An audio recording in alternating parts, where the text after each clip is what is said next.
नमस्कार, मैं हूं आपके साथ अंजना और आप देख रहे हैं 009 न्यूज टीवी नेटवर्क। चलिए शुरुआत करते हैं आज की खास खबर से। नमस्कार, मैं हूं उपासना और आप देख रहे हैं 009 टीवी नेटवर्क बिहार। आरजेडी के पूर्व एमएलसी आजाद गांधी ने मोकामा बाहुबली अनंत कुमार सिंह निर्दोष बताया है और क्या कहा इंडिया अलायंस की महाबैठक के बारे में। आइए देखते हैं ये खास रिपोर्ट हमारे संवाददाता ब्यूरो चीफ राहुल खन्ना के साथ पटना बिहार से। नमस्कार, मैं हूं राहुल खन्ना और आप देख रहे हैं 009 टीवी नेटवर्क बिहार। बताना चाहेंगे कि इस वक्त पूरे देश में 2024 लोकसभा चुनाव की तैयारी बड़े पैमाने पर हो गई है। अपने अपने क्षेत्र में बहुत सारे नेतागण घूम रहे हैं, वोट बैंक की तैयारी हो गई है और कहीं ना कहीं हमेशा से जो एक पॉइंट है, उस पॉइंट के मुद्दों पे नेतागण अपने क्षेत्र में जनता के बीच में नजर आ रहे हैं। अब हम बात कर लेंगे कि इंडिया अलायंस जो बनी है, इसमें कहीं ना कहीं एक जो बयान आ रहा है बिहार के माननीय मुख्यमंत्री नीतीश कुमार जी का कि हम यानी माननीय मुख्यमंत्री नीतीश कुमार जी कन्वेनर बनना नहीं चाहते। उनका एक स्टेटमेंट आया है कि हमारे जो भी अलायंस में चेहरे हैं उन सब के बीच में एक बातों को उन्होंने रखा है कि हमें किसी तरह के कोई पद की लालच नहीं है, हम कन्वीनर बनना नहीं चाहते। हमारे साथ में आरजेडी के एमएलसी आजाद गांधी जी हैं। हम उनसे जानना चाहेंगे कि आप ही के महागठबंधन की सरकार और आप ही की अलायंस और जिस तरीके की तैयारी 2024 में किया जा रहा है, क्या लगता है सर, अगर माननीय मुख्यमंत्री जी कन्वीनर बनना नहीं चाह रहे हैं तो आगे क्या हो सकता है? देखिए पत्रकार बंधु, कोई व्यक्ति कभी नीतीश कुमार ही बोले कि हम कन्वेनर बनेंगे? कभी उनका बयान अगर आप सुने हैं तो हमको बताइए। या लालू जी बोले, नीतीश जी बोले कि हमको कन्वेनर बना दिया जाए?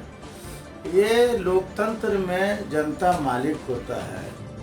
लोकतंत्र में जितने भी पार्टियां होती है, सब अपने अपने जनता का नेतृत्व कर रही है। उनका जो फैसला होगा वह अंतिम फैसला होगा। अब देखिए, जो महाराष्ट्र में एक बैठक मुंबई में होने जा रहा है, उसमें देश की दिशा और दशा तय होगी कि देश किस दिशा में जा रहा है। आप जो देख रहे हैं कि वर्तमान में देश की जो हालात है काफ़ी बद से बदतर है और देश में परिवर्तन की एक लहर चली है। ये परिवर्तन की लहर जनमानस के द्वारा चली है, ये नहीं कि नेताओं के द्वारा चली है। हम राहुल गांधी जी को भी बधाई देना चाहते हैं, जिन्होंने संपूर्ण भारत यात्रा किया, भारत जोड़ने का काम किया। हम नीतीश कुमार जी को भी बधाई देना चाहते हैं कि और लालू यादव जी को कि बड़ी एड़ी चोटी एक कर करके तमाम नेताओं को एक मंच पर लाने का जो प्रयास किया, वह प्रयास देश की दिशा तय करेगा। मैंने पहले भी आपको बता दिया है। जो विपक्षी दलों की जो बैठक महाराष्ट्र में होगी और उसमें जो निर्णय आएगा कि कौन कन्वेनर बनेंगे, कौन कन्वेनर नहीं बनेंगे, इसको कौन सी जवाबदेहियां दी जाएगी। जैसे कि लालू प्रसाद यादव जी का कहना है कि कन्वेनर की संख्या बढ़नी चाहिए, इसके भी हम समर्थन में हैं, पक्ष में हैं कि जितना बढ़ेगा ज़्यादा कन्वेनर उतना वोट डेवलपमेंट करेगा, नेताओं की वृद्धि होगी। और हमारे यहाँ जो विपक्षी पार्टियां हैं देश भर में, कई ऐसी पार्टियां जिनका चेहरा आपने नहीं देखा, वो तमाम चेहरा जो है देखिएगा उनकी महाराष्ट्र में बहुत सा चेहरा सामने नजर आएगा। अभी चूँकि जो भारतीय जनता पार्टी जो है ये ईडी का सहारा ले रही है, भारतीय जनता पार्टी सीबीआई का सहारा ले रही है, भारतीय जनता पार्टी जो है सहारा जो सरकारी एजेंसी है उसका ले रही है। लोगों को भय जो है समाहित हो गया कि कल मेरे साथ क्या होगा। जबरदस्ती फंसाने की प्रक्रिया चल रही। लोग छोटा कार्यकर्ता को नहीं छोड़ रहे तो बड़ा की क्या बात होगी। उसका एक मिशन है, भारतीय जनता पार्टी का एक सेल काम कर रहा है, राष्ट्रीय स्तर पर भी और जिला स्तर पर भी काम कर रहा है। जो आंतरिक बातें मैं आपको बता रहा हूँ, वह सेल सभी पर निगरानी रखे हुए है कि किसको कहाँ फंसाना है, कौन आदमी मेरा विरोध कर रहा है, कौन आदमी मेरा सोशल मीडिया पर कौन सा भाषण स्पीच दे रहा है। ये तमाम बिंदुओं पर मॉनिटरिंग जो है ये लोग कर रहे हैं, भारतीय जनता पार्टी के लोग। इसी भय के कहिए जो कहिए कि हमारे लोग जो विपक्षी दल के लोग हैं काफ़ी सीधे साधे लोग हैं। हमारे लोग छल कपटी नहीं हैं जो छल कपट से देश को चलाना, एकदम सीधा राइट वे में ही देश को चलाना जानते हैं। आप देखिएगा ना कि अब ज़्यादा समय नहीं है, 2024 में इसकी जो स्थिति होगी और जो जुटान हो रहा है विपक्षी दलों का, यह जुटान दर्शाएगा कि वोट बैंक डेवलपमेंट करने का एक बहुत बड़ा हम लोगों के पास एक साधन है, और वो साधन गरीब गुरबा जनता है, वो साधन छोटी छोटी पार्टियां हैं, वो साधन कांग्रेस पार्टी है, जनता दल यूनाइटेड है, राष्ट्रीय जनता दल इतनी बड़ी पार्टी है, ममता बहन जी हैं, आपके केजरीवाल साहब हैं, एक ताकतवर है।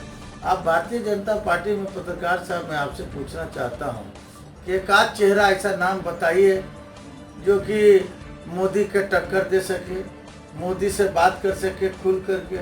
भारतीय जनता पार्टी के लोग खुद दहशत में रहते हैं मोदी से। मैं यहाँ रोकना चाहूँगा, तो क्या लगता है जिस तरीके से विपक्ष यानी भारतीय जनता पार्टी कर सकते हैं, आपके टक्कर में है, आपके पास एक मुद्दा भी आपने कहा है कि गरीब गुरबा का मुद्दा मेरे पास है। सामाजिक स्तर पे पूरे देश के अगर गरीबों को इकट्ठा किया जाए, पिछड़ा अति पिछड़ा, महादलित दलित, इन सारी चीज़ों को इकट्ठा किया जाए तो एक ही मुद्दा बनता है। यही मुद्दा सेम भारतीय जनता पार्टी के पास है। उनका यही कहना है कि हम गरीब गुरबों की लड़ाई कर रहे हैं। तो क्या लगता है सर, आदमी तो वही है, इधर से आप खींच रहे हैं, उधर से वो खींच रहा है। अब ये दोनों की लड़ाई में गरीब तो वहीं का वहीं रह गया। गरीब के पास में फॉर्च्यूनर गाड़ी नहीं है, स्कॉर्पियो नहीं है, बंगले नहीं है। आप उन्हीं गरीब के वोट पे सर बड़े बड़े नेताजी हैं, आप भी नेताजी हैं, ऐसी बात नहीं है, आपके पास भी बड़ी बड़ी गाड़ी है सर। तो गरीब आदमी उठा कहाँ सर, वो प्रोग्रेस किया कैसे?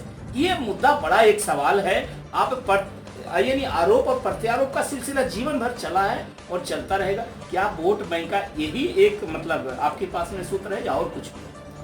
देखिए, जब भारत आजाद हुआ था, अंग्रेजों के हाथ में देश का संचालन हो रहा था। उसके पहले मुगल काल का शासन था, उसके पहले नंदवंश का शासन था, सम्राट अशोक का शासन था। तो आप देखिएगा, जब आज़ादी के बाद जिस तरह से नेहरू परिवार, पंडित जवाहरलाल नेहरू ने देश की दिशा करवट किया। पहले टांगा पर लोग और टमटम पर चलते थे, बैलगाड़ी नसीब नहीं होता था, पैदल जो है 10-10 कोस 20-20 कोस जाना पड़ता था।